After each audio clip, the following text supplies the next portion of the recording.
let's go through this step by step. How did a girl who was brought by her parents to the United States from Lebanon, your home country, schooled in the United States, clearly smart, went to university in Texas, read history. How did you get involved with the sex porn industry? I don't think low self-esteem discriminates against anyone. It doesn't matter if you come from a great family or if you come from a not so great background. I struggled my entire childhood with weight, and I never felt attractive or worthy of male attention. And suddenly, my first year of college, I start losing all this weight from making small changes. And by the time I graduated, I was ready to make a bigger difference. I felt extremely self-conscious about my breasts because that was the first thing to go when I lost all the weight. I lost about 50 pounds. I don't know how many kilos that is, or stones.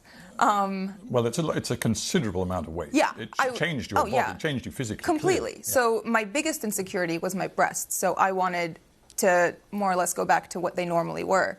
And once I did that, I started garnering all of this attention from men, and I was never used to it. And I felt like unless I held on to it and kind of did what was asked of me or what was expected of me, it would go away. And after feeling what it was like, that validation and, you know, the compliments for the first time, I did not want that to go away. You were spotted, I think, on a street. I mean, there you were a young graduate wanting to sort of find a job, and you were spotted on a street by a guy who said, I can work with you, and clearly he opened up and said, it's the porn business. What was it in you that far from running away, was drawn into it? It wasn't. That's not how it was. It wasn't just, hey, do you want to come do porn? It was more so, oh, you're beautiful. Like, would you like to do some modeling? Oh, you know, you have a great body. Like, I think you'd be great in nude modeling. Things like that. And after I came and toured the studio, you know, it was very respectable. It was a gorgeous location. It was in Miami, in Doral, Florida. It was clean. Everyone who worked there was nice. All of their cubicles were decorated with family photos. Like, it was nothing dodgy or that made me uncomfortable. And after the first time I went in wasn't the first time I filmed a porn movie.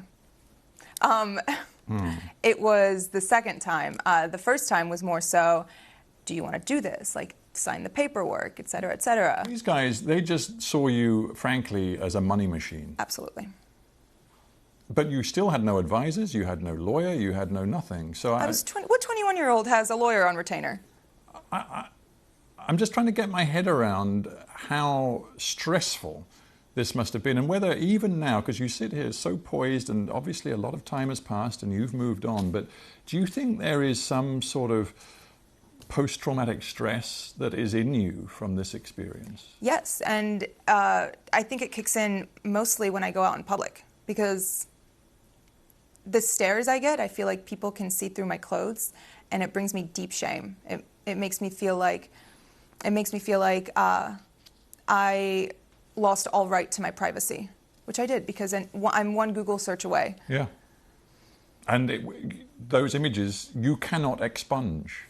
You have no right, even though it is deeply personal to you, you have no right to remove them from anybody's view around the world.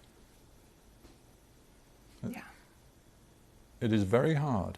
It is. And I'm just thinking, this story is your story, but frankly, it's also the story of other porn actors and actresses. I honestly started seeing that recently after the interview came out, and people started reaching out, and all of the emails go, my manager checks them, and when he gets stuff like that, he filters them and sends them to me. And reading the words of some of these girls who have been sex trafficked and forced into porn, and all of these stories of girls whose lives have been ruined by it, and by men who have taken advantage of them, and by contracts that they didn't even understand the jargon of, it makes me feel like, okay, maybe it was good that I started talking and that I posted this interview and that I'm speaking out now, because other people feel the same way. And even if they don't relate on as deep a level as, you know, doing porn, they can relate on the level of being insecure and being pressured into doing something they didn't want to do. You were wearing the Islamic headscarf, often known as hijab, and of course then it developed into a sort of a sex scene. You must have known how provocative that was. I verbatim told them, "You guys are going to get me killed." And they said? They just laughed. Why didn't you then say, "I'm not doing it"? Intimidation. I was scared. But I knew that if I said no, it would, you know, they're not going to force you to do it. At that point, that's rape. No one's going to force you to have sex. But I was still scared. I mean, have you ever felt not scared, but nervous to speak up and say something at a restaurant when your food's not right and the waiter comes by and says, "How is everything?" I was intimidated. I was nervous. We interview a lot of people, and many of them are middle-aged or older. It's great to have somebody in the studio who's only 26 years old. There is a school of thought which says that our culture as a whole, I'm not just talking about the United States or the UK, but many, many countries, is being pornified, and that young people in particular are so exposed to pornography, so young in their lives, that it's materially changing the way males and females relate to each other, the way they think about relationships in a potentially very corrosive, damaging way. What's your take on that? Of course it affects relationships. Porn addiction is very prevalent in America, and I'm sure here too. The things that men see in videos, they expect from the women in their lives, and that's just not reality. No one is going to be that perfect. No one is going to do those acts on a Wednesday night with the person they love.